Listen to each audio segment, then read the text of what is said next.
Special status की मांग कर रहे आंध्र हुकूमत को एक बार फिर तूफान की तबाही का सामना करना पड़ा है। गुज़िश्ता दिनों गज की तबाही के बाद कल फिथाई ने भी भारी तबाही मचाई है और तूफान की वजह से रियासत के सरहदी इलाकों में फसलों को काफी नुकसान हुआ है। वहीं आम जिंदगी मुतासिर देखी गई। रियासत में एक शहरी की मौत की भी खबर है। हालांकि कई जगह बिजली सप्लाई भी मुतासिर हुई है। तूफान से जहां दर्जनों ट्रेनों को रद्द करना पड़ा है तो कई परवाजें भी डाइवर्ट करनी पड़ी हैं। तूफान की तबाही का जायजा लेने के लिए रियासती हुकूमत ने हंगामी मीटिंग बुलाई है। इसमें मुतासिर इलाकों को फौरी राहत पहुंचाने की हिदायत दी गई है। हालांकि तूफान आने की खबर पर कल 300 गांवों को हाई अलर्ट पर रखा गया था, जहां पर हजारों मुलाजिमों को राहत के काम में लगाया भी गया था। At around 12 noon, the cyclone Peti actually touched the left side of the cyclone, touched Katrenikona Talrevu region, and then at around 80 kilometers per hour speed, and heavy rainfall was observed in Amalapuram and almost 7-8 mandals, and now it is slowly moving up towards Yanam, Kakinada, Tuni, and then towards the south mandals of Visakhapatnam. So this will be happening for the next 2 hours, and the wind speeds which we are forecasting is around 85 to 90 kilometers. So the people in this area, especially East Godavari coastal area and also Kakinada city, then Tuni and other mandals in between, and the people who are there living up to Achadapuram mandal have to be careful. Nobody should venture out in vehicles. Everybody should stay at home because the wind speed of 85 to 90 is also very high, and we are getting reports of in some places poles falling down, trees falling down and all. But this time the precautionary measures and the mobilization of all the departments have been done in advance because of the proper forecasting and the action being taken over the last 7 days by Honorable Chief Minister of AP, and he has been continuously alerting all of us. Nodal officers are there in all villages. In addition to that, special officers are working and the collectors' control rooms are working. The real-time governance system is continuously monitoring this in liaison with all the official mechanism of the government. तो आंध्रा हुकूमत को तूफान की तबाही का सामना और गज तूफान की तबाही के बाद अब फेथाई तूफान ने भी भारी तबाही मचाई है। मीर मेहंदी अली बाकरी हैदराबाद से हमारे साथ जुड़े हुए हैं, उनसे मजीद इत्तलात फराहम करेंगे। मीर मेहंदी अली, जानना चाहेंगे आपसे इस नुकसान की भरपाई के लिए फिलहाल क्या कदम उठाए जा रहे हैं? राहत रसानी का काम कैसे चल रहा है? आंध्र प्रदेश रियासत आंध्र प्रदेश के चीफ मिनिस्टर चंद्रबाबू नायडू इस वक्त उन्होंने इमीडिएट जैसे ही साइक्लोन में फार्मर्स को अलर्ट कर दिया गया, उसकी टीमों को अलर्ट कर दिया गया। अब उन्होंने ईस्टर्न नेवल कमांड को उनकी शिपों के साथ बुला लिया गया है और डिजास्टर मैनेजमेंट की टीम भी बनाई गई है जो रोड्स और ड्रेनेज को साफ करे ताकि पानी जाए और गाड़ियों के लिए जाने का रास्ता बन सके। विलेजेस को जो है एक स्पेशल टीम बनाकर विलेजेस जहाँ पर रूरल और अर्बन विलेजेस में लोगों को टीम बनाकर वहाँ भिजा दिया गया है। अब तक 2 लोग मर चुके हैं, इसमें एक है वीरम्मा, दूसरा है दुर्गा राव, जो 2 लोग मर गए हैं इसकी वजह से। और जो पोल्स इलेक्ट्रिसिटी के गिरे हैं उसको लेकर पूरे डिस्ट्रिक्टों में बर्फी बंद पड़ी हुई है। और साइक्लोन को लेकर देखिए, ये साइक्लोन अब तक 3 महीने में 3 बार आ चुके हैं। ये पहला साइक्लोन नहीं है, ये तीसरा साइक्लोन है जी। एक तो तितली थी, दूसरी जो है गाजा थी, तीसरी जो है पिटाई है। इससे जो है काफी तुम्हारे उस बात का एक्सपीरियंस जरूर है। तो उन्होंने रोड अपने बेटे नारा लोकेश को लगा दिया गया है।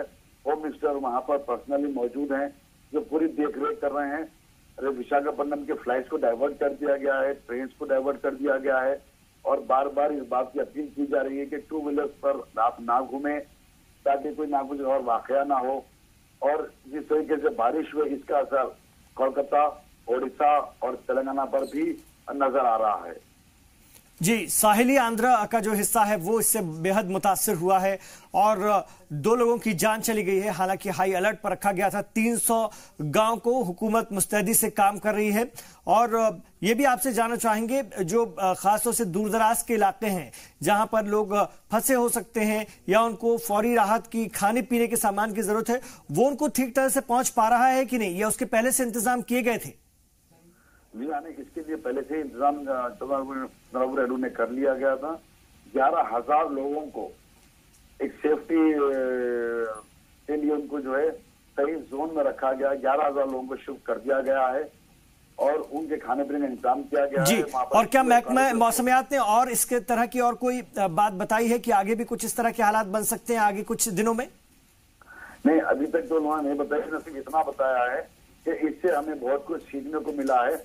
और जो मेट्रोलॉजी डिपार्टमेंट है वो लोग भी, मेट्रोलॉजी डिपार्टमेंट वाले भी जो है प्रेडिक्ट कर रहे हैं कि हो सकता है कि जो है आने वाले ये पीर को शायद कुछ झटका सा महसूस हो, कुछ थोड़ा सा ज्यादा जो है पानी पड़े, जिससे उड़ीसा, तमिलनाडु और झारखंड पे भी इसका असर हो। इसलिए तेलंगाना में भी हाई अलर्ट कर दिया गया है। तेलंगाना में भी काफी सर्दी का यहाँ पर माहौल है। और अहम बात यह है, रेस्क्यू करने के लिए इमीडिएटली ईस्टर्न नावल कमांड को डिस्पैच कर दिया गया शिपों के साथ। काकीनाडा में भिजा दिया गया है, रूरल और अर्बन एरियाज में भी भिजा दिया गया है।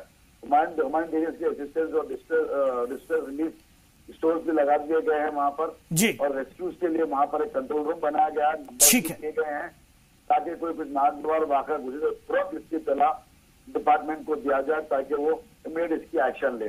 और किसानों को कह दिया गया है कि अपने क्रॉप को जितना जल्दी हो सके सेव करें ताकि कोई उनका नुकसान ना हो। अगर कुछ ऐसा होता भी है तो उसकी भरपाई हुकूमत करेगी। ठीक है, बहुत शुक्रिया आपका इस पूरी बातचीत के लिए। मीर मेहंदी अली बाकरी, हैदराबाद से। तो आंध्र प्रदेश के साहिली इलाकों में फेथाई तूफान से जबरदस्त तबाही, 2 लोगों की जान चली गई। राहत रसानी का काम जारी है।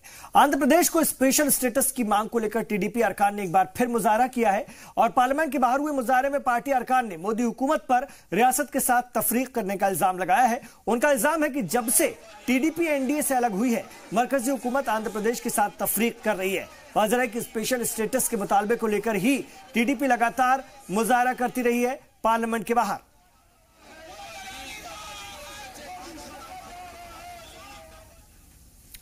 तो पार्लियामेंट में आज राफेल डील और कावेरी तनाजे को लेकर भी भारी हंगामा हुआ।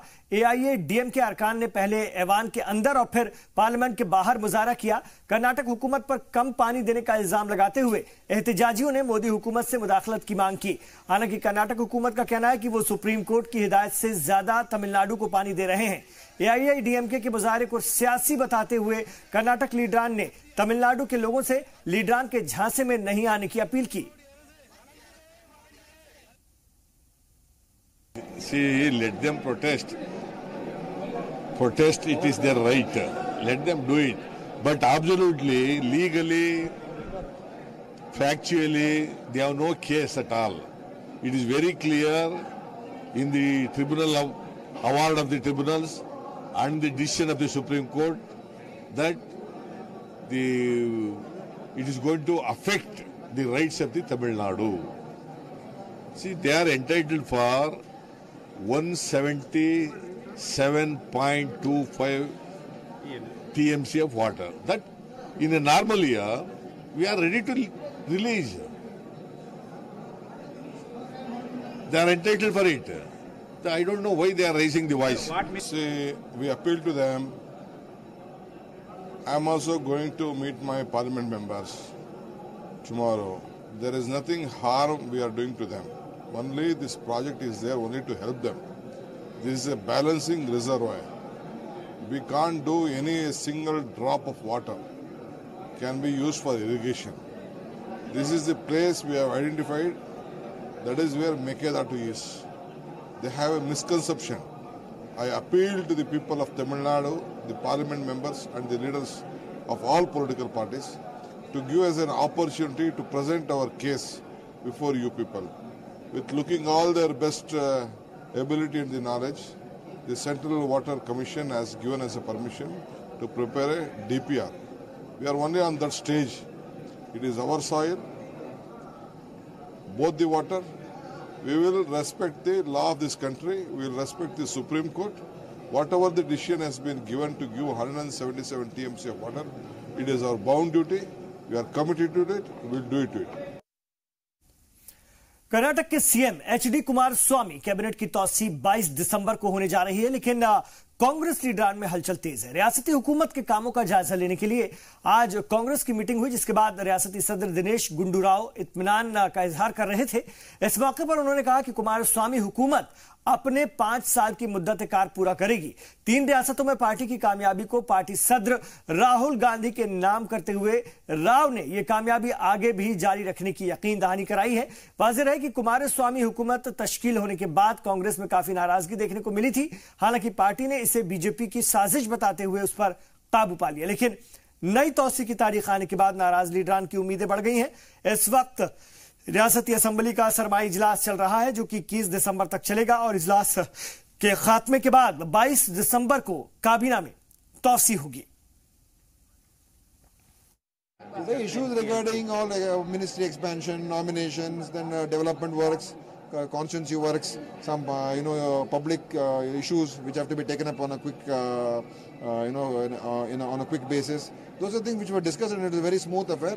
Everyone is very happy because, and also we have passed a resolution to congratulate Sri Rahul Gandhi for his dynamic leadership in saying that under his leadership that Congress has revived, and in the first year of his ascendancy as the president of the Congress party, we have seen him Congress winning 3 states.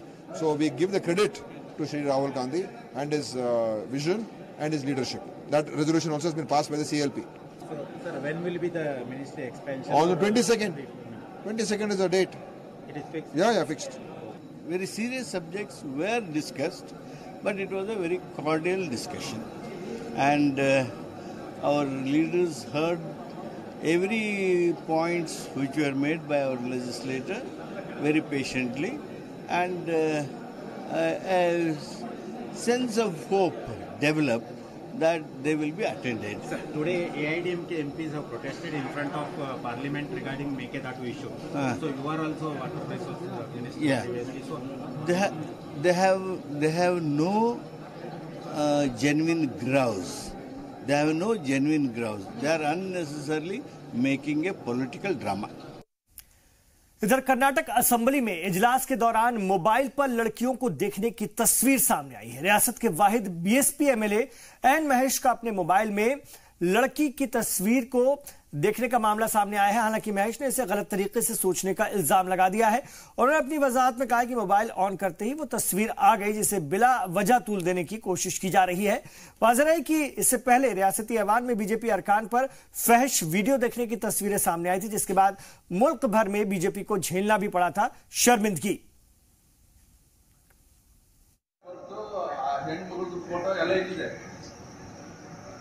ನೀವು ಈ ತರ ಮಾಡಿಬಿಟ್ರೆ ನನ್ನ ಪರಿಸ್ಥಿತಿ ಏನಾಗುತ್ತೆ? This is not correct. ನಾನು of course assembly ಒಳಗಡೆ ಇದನ್ನ ನೋಡಿದ್ದು it's A mistake. I year afterwards I never do it in my life. ನಾನು ಕೊಳ್ಳೇಗಾಲ ಸರ್ಕಾರಿ ಹಾಸ್ಪಿಟಲ್ದು ಮೆಸೇಜ್ ತಗೊಳಕ್ಕೆ ತಗೊಂಡೋದಾಗ ಇಲ್ಲಿ ಬಂತು. ಕುತೂಹಲಕ್ಕೆ ನೋಡಿದ್ದೀನಿ, ತಂದೆಯಾಗಿ ಮಗನಿಗೆ ಹೆಣ್ಣು ನೋಡ್ತಾ ಇದ್ದೀನಿ. ಕುತೂಹಲಕ್ಕೆ ನೋಡಿರೋದನ್ನ ನೀವು ದೊಡ್ಡ ಸೆನ್ಸೇಷನಲ್ ಯೂಸ್ ಮಾಡೋದು ಯಾವ ನ್ಯಾಯ? मुल्क के हज कमेटी चेयरमैन में सबसे नौजवान होने का दावा करने वाले मसीउल्लाह खान ने इस बार और बेहतर काम करने का दावा किया है। रियासत में दोबारा सीएम बनने वाले केसीआर के करीबी माने जाने वाले तेलंगाना में मसीउल्लाह खान ने इस बार ज्यादा आजमीन भेजने का दावा किया है और इस मौके पर उन्होंने अकलियती जो खासतौर से मरकजी अकलियती वजीर है मुख्तार अब्बास नकवी के सऊदी दौरे का हवाला भी दिया है। उन्होंने उम्मीद जताई है कि इस साल गुज़िश्ता सालों से ज्यादा आज़मीन हज जाएंगे, जिसके लिए उन्होंने अभी से कार्रवाइयां शुरू कर दी हैं। 19 दिसंबर तक फिर एक्सटेंड हुआ है हमारे फॉर्म्स देने का डेट, तो इंशाल्लाह गुज़िश्ता बारों से भी ये बार, क्योंकि ऑनलाइन सर्विस पहली बार दी गई है, जिसमें हमारे पास खासकर हमारे तेलंगाना में हम खुद यहाँ हमारी ऑफिस में फर्स्ट टाइम हमारे पूरे स्टाफ को रख के, एक 30 मेंबर्स को रख के हम खुद यहाँ पे ऑनलाइन फ्री में सर्विस कर रहे हैं, जो उनको बिठा के यहीं फिलअप करके। इधर राफेल डील पर सुप्रीम कोर्ट से क्लीन चिट मिलने के बाद बीजेपी का मुजाहरा और प्रेस कॉन्फ्रेंस का दूसरे दिन भी जारी है। हैदराबाद में जहां पार्टी कारकुनान ने कांग्रेस के खिलाफ जमकर मुजाहरा किया, वहीं तमिलनाडु पहुंचे party general secretary Ram Madhav ने कांग्रेस सदर पर आवाम को गुमराह करने का इल्जाम लगाया। मुजाहरे के दौरान बीजेपी एमएलए राजा सिंह ने कांग्रेस सदर के लिए नाजेब अल्फाज का भी इस्तेमाल किया। उन्होंने कहा कि अदालत ने कांग्रेस के सारे दावों की हवा निकाल दी है। हालांकि फैसले के बाद कांग्रेस जांच की मांग कर रही है। पार्टी का कहना है कि वाकई में बीजेपी सही है तो जेपीसी से क्यों डर रही है। वहीं राफेल मामले पर यूपी काबीना के वजीर ने दोनों पार्टियों पर अवाम को गुमराह करने का इल्जाम लगाया। In the last couple of days, you have seen lot of discussion about the Rafale aircraft deal. The Congress party and its eternally young leader, Mr. Rahul Gandhi, have for the last several months, they have launched a big campaign of lies and calumny against Prime Minister Modi and our government at the center. As you all know, the Rafale deal was clinched when Honorable Prime Minister Modi ji visited Paris 2 years ago. Now become very clear that the allegations are utterly baseless. In fact, the Supreme Court learned judges have said that the basis for these complaints in the court seems to be only media propaganda. Rahul Gandhi को ये कहना चाहूंगा कि कांग्रेस के जो DNA में है वो अंग्रेजों का खून मिल चुका है। जिस प्रकार से अंग्रेज भारत देश को लूटने के इरादे से भारत देश में प्रवेश करे थे, वही इरादे से आज कांग्रेस भारत देश में रहकर भारत देश को लूट रही है। पिछले 65 सालों से यही कांग्रेस ने भारत देश को लूटा है। आज मोदी जी के इन कार्यकाल में एक भी स्कैम मोदी जी के ऊपर नहीं लगा है और उनके किसी भी नेता पर नहीं लगा है। जितने स्कैम कांग्रेस के कार्यकाल में कांग्रेस के नेताओं के ऊपर, मुख्यमंत्रियों के ऊपर, प्रधानमंत्री के ऊपर, खुद सोनिया गांधी और खुद राहुल गांधी पर जितने स्कैम लगे हैं, अरे वो पहले सोचने और समझने की आवश्यकता है। मैं राहुल गांधी को कहना चाहूंगा कि भाषा में संतुलन रखे, नहीं तो जिस भाषा में तुम समझना चाहते हो उस भाषा के माध्यम से हम कहना जानते हैं।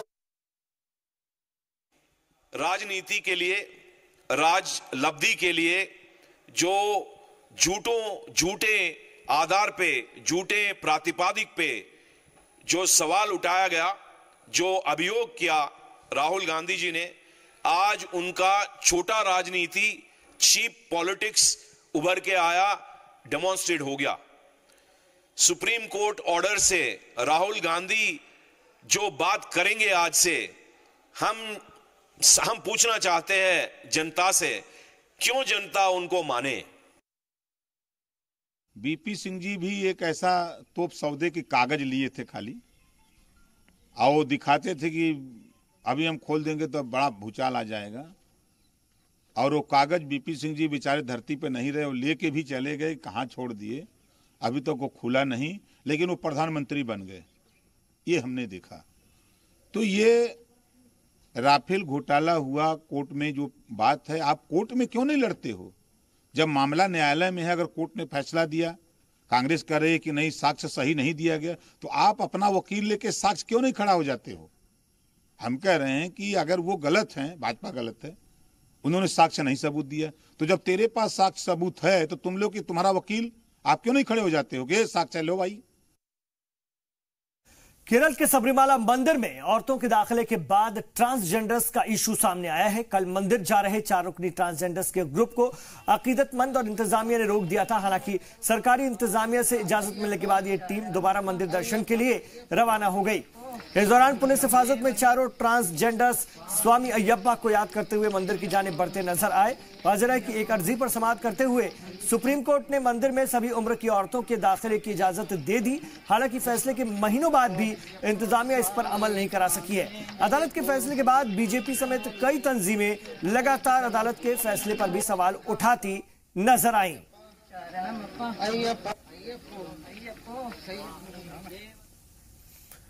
तमिलनाडु के 14 साला मोहम्मद मिकाइल ने हैरतअंगेज कारनामे को अंजाम दिया है।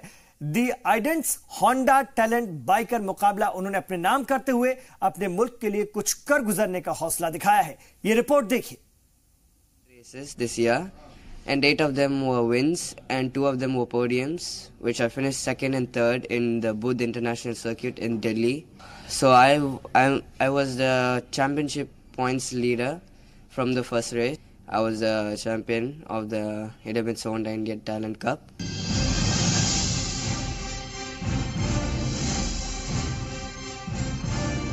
सुना आपने एक मासूम बाइक रेसर का ये कारनामा। 14 साल की उम्र में हैरत अंगेज कामयाबी पाने वाला 14 साला मिकाइल मुल्क के लिए कुछ करने का जज्बा रखता है।